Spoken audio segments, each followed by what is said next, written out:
match day 7 of Euro 2024 is complete, and Euro Tonight is here to recap it all. It was a very interesting day of games, I would say. Group C, there were some matches, to say the least. One of them more than the other. It was sure something. And then Group B finished out their play that they started yesterday for their second round of matches in this group stage. So let's just get straight into it here.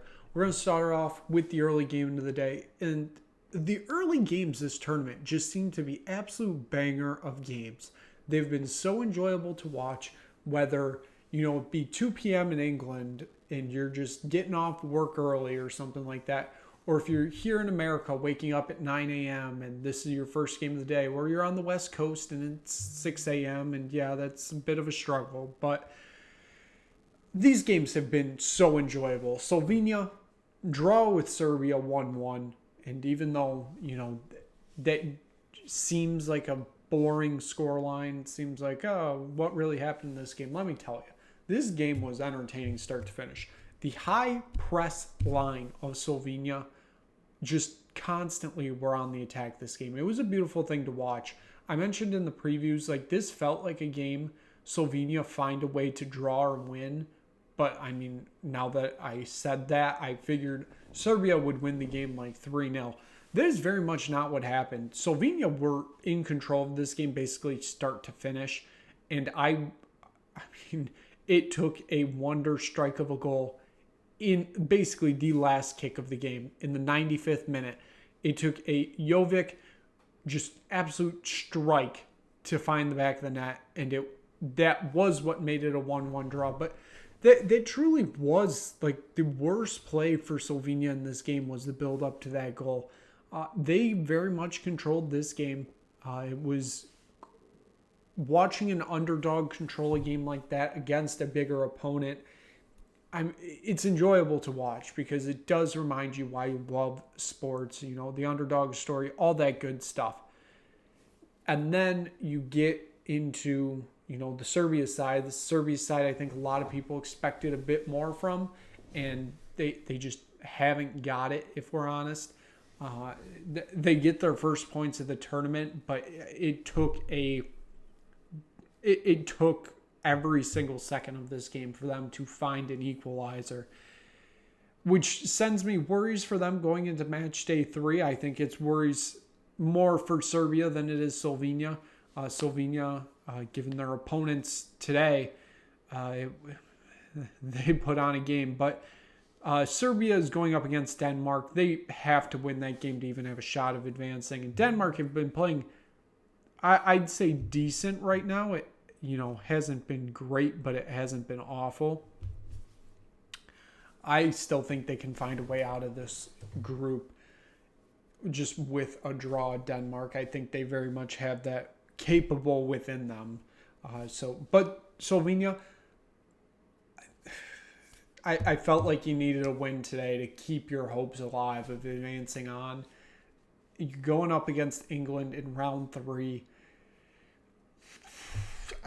Yeah, I don't know what to think of that. We're going to get into the 3 Lions in a second. But for Slovenia, I think this has been a very successful tournament for them. They're showing up on the big stage, and I could not enjoy it even more than I am already right now. So let's move into those 3 Lions, because those 3 Lions on a shirt, they played a game today. It was one of the games of all time. I can tell you that. That was just, oh my, that was Southgate ball personified. If you look up Southgate ball in the dictionary, just the highlights of this game is what shows up. You are playing players out of position, mainly Phil Foden, Trent Alexander-Arnold. You're kind of shoehorning them into positions, and you're expecting a better result than what we're getting right now. And it's not that.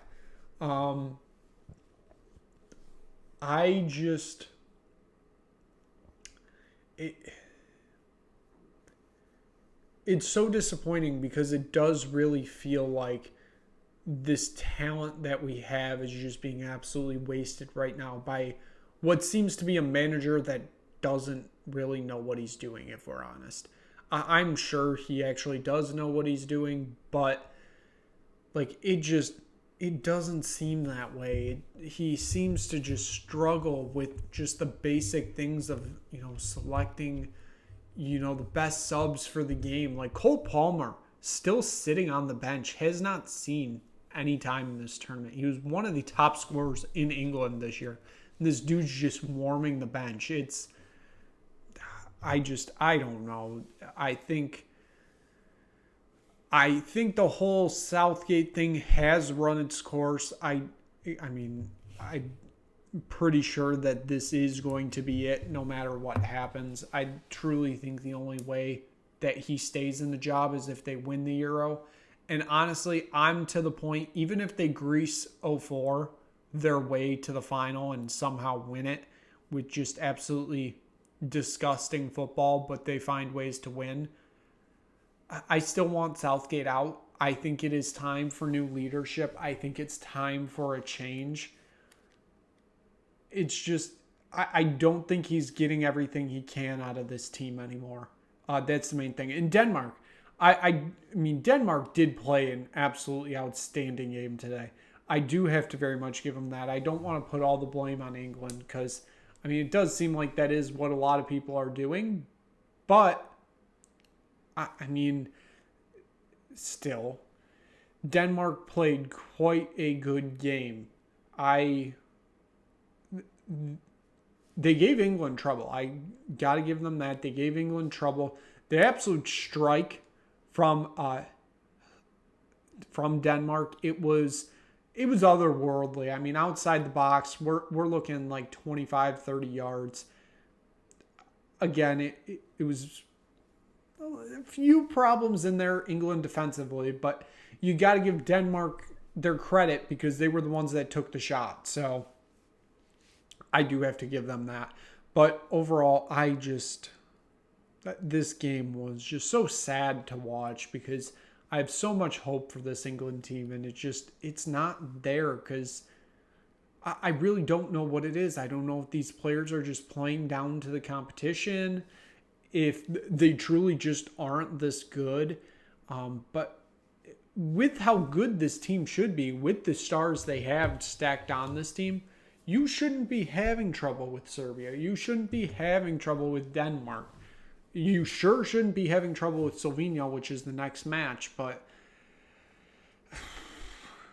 yeah, this tough.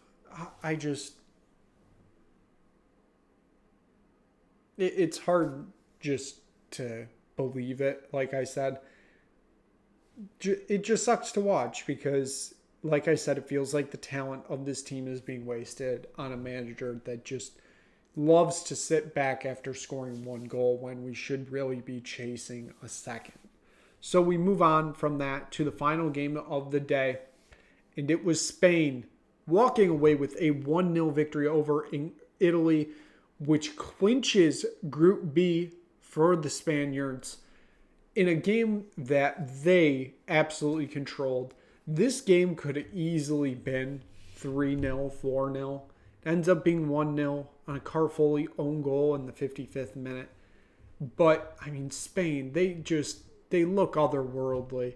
I'm already looking ahead. This Spain team is honestly probably the best one I've seen at this Euro. I'm already somewhat slotting them into at least the semifinals. That's how good they look. I wouldn't be surprised if they go on to win it all because they just look that good. I'm excited to see where this team goes because they have a lot of great talent, and it just seems like they're getting better and better each match. I know we're only 2 matches in, but they do seem to get better and better as the games go on. Italy, on the other hand, I was kind of surprised by their performance today. It just felt like a real defensive battle for them. They didn't really go on the attack much, which surprised me. Just given the game, I figured they would try to chase it more.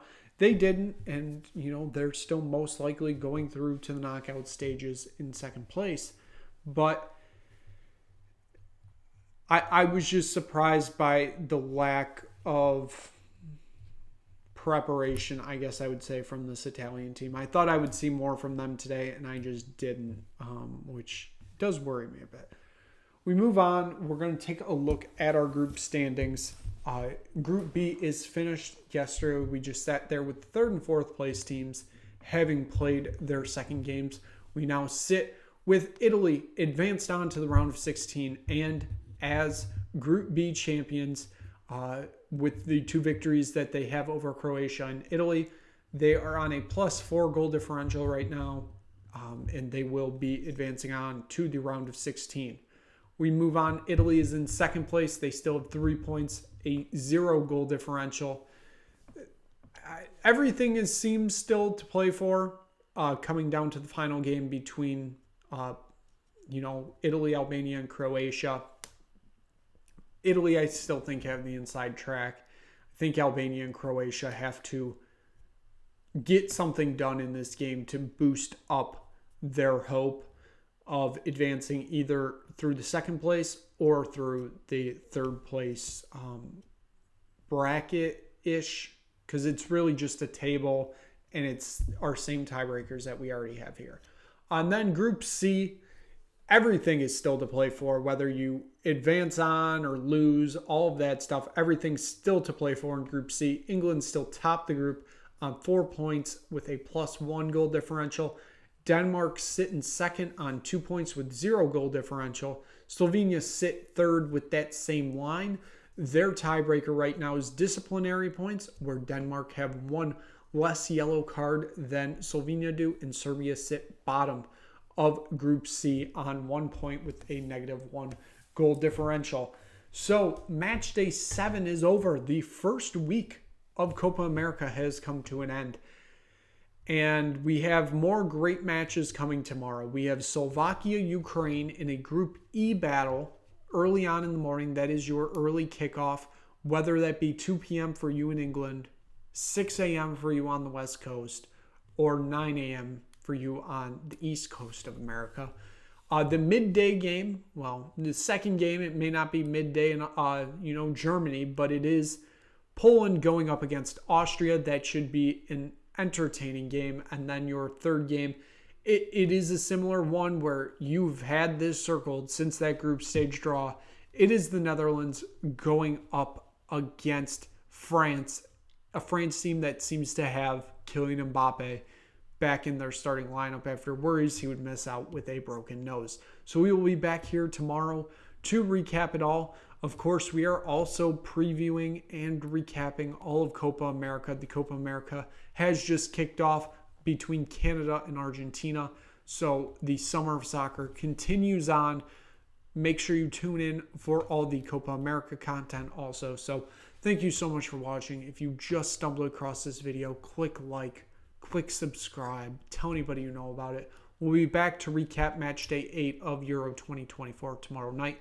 Match day 1 recap, which is basically just one game recap of Copa America, will come later tonight. So if you're stumbling across this video after Thursday, then it will most likely be posted. So thank you so much for watching, and we will see you again soon for another episode of Euro Tonight.